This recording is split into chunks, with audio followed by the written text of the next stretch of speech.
பணத்தை விரும்பு. பணத்தை விரும்புவது சுயநலமோ பேராசையோ அல்ல. அது ஒரு லட்சியம். பணம் இருந்தால்தான் வாழ்க்கை எனும்போது பண விருப்பம் கொள்வதில் தவறே இல்லை. பணம் ஒரு பெரிய சக்தியை கொடுத்து சமுதாயத்தில் மதிப்பை ஏற்படுத்தி தருகிறது.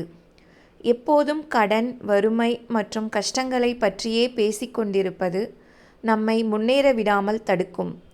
என்னால் பணக்காரனாக முடியாது என்று நினைக்கும்போது உடலும் உள்ளமும் சோர்வடைகிறது. இந்த மனநிலை நம் முன்னே இருக்கும் நல்ல வாய்ப்புகளை கூட நம் கண்களுக்கு தெரியாமல் மறைத்து விடுகிறது. நிச்சயம் நான் வசதியான நிலையை அடைவேன் என்ற நம்பிக்கையும் என்னாலும் பணத்தை குவிக்க முடியும் என்ற எண்ணமும் தீவிரமாகும்போது நமக்குள் ஒரு புதிய உற்சாகம் பிறக்கும்.